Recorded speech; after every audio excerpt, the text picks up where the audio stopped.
በስመ አብ ወወልድ ወመንፈስ ቅዱስ አሐዱ አምላክ አሜን። ሰላም እግዚአብሔር ቤተሰቦች በያላችሁበት ሰላም እግዚአብሔር ይብዛላችሁ። የአብይ ጾም ሶስተኛ ሳምንት ምኩራብ ተብሎ ይጠራል።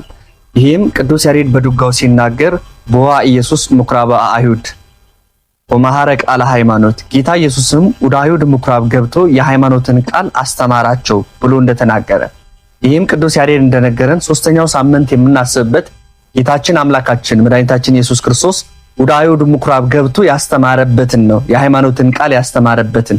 ምክንያቱም በዛን ጊዜ በነበረው ቤተ መቅደስ ይሸጡ ይለውጡ ነበር። በሬዎችን እርግቦችን እየሻጡ እየለወጡ ነበር የሚኖሩት።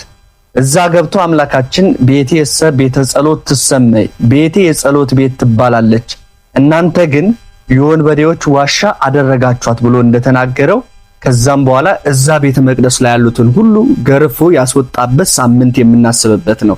በዚህ በ23ኛው ሳምንት ላይ ይህ እንዲካተት የተደረገው ጌታ ካደረጋቸው ተአምራት አንዱ ስለሆነ በቤተ መቅደስ የሚሰጠው አገልግሎት የእግዚአብሔር ቤተ መቅደስ የጸሎት ቤት እንደሆነ፣ እግዚአብሔር ቤተ መቅደስ እግዚአብሔር የሚመለክበት ቤት ስለሆነ፣ እግዚአብሔር ቤተ መቅደስ የእግዚአብሔር ቅዱስ ሥጋ ክቡር ደም የሚሰጥበት መሆኑን የምናስተውልበት ነው። ዛሬም በዘመናችን በቤተ መቅደሱ ብዙዎች አሉ። አንዳንዶች በመልካም የሚያገለግሉ፣ አንዳንዶች ደግሞ የሚሸጡ የሚነግዱ አሉ። ጌታ ይህን ሲያስተምር ቤቴ ቤተ ጸሎት ትሰመይ፣ የጸሎት ቤት ትባላለች፣ እኔ የምመሰገንባት ለዘላለም የማርፍባት ዛቲ ኢቲ ምዕራፌ ለዓለም፣ ለዘላለም የማርፍባት ይህች የኔ ስፍራ ናት እንዳለ የእግዚአብሔር ቤተ መቅደስ በምድር ኖራ በሰማይ የምትታይ ነች። በሰማይ የምትታይ ነች። ምድራውያን ደቂቀ አዳም፣ ሰማያውያን መላእክት የሚያመሰግኑበት ለእግዚአብሔር ምስጋናን የሚሰጡበት ስፍራ ስለሆነች የእግዚአብሔር ቤት የጸሎት ቤት ትባላለች። ቅዱሳን መላእክት የሚገኙባት፣ ጻድቃን ሰማዕታት የሚገኙባት፣ እመቤታችን እስከነ ልጇ የምትገኝባት፣ ሌሎችም የክርስቶስ ባለሟሎች የሚገኙበት በአንድነት ለእግዚአብሔር ምስጋና የምንሰጥበት የጸሎት ቤት ትባላለች።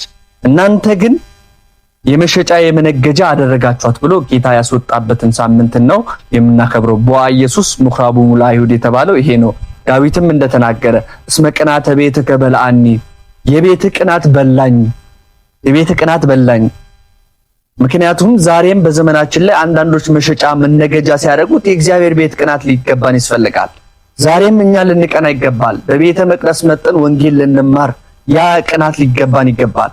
በቤተ መቅደስ ገብተን የክርስቶስን ሥጋና ደም እንድንቀበል ያ ቅናት ውስጣችን ሊያድር ይገባል። የእግዚአብሔር ቤተ መቅደስ የሚመላለሱ ሰዎች እኛም እንድንመላለስ በእነሱ ይገባል። ቀኑን ተጣቢ ጸጋ ነው።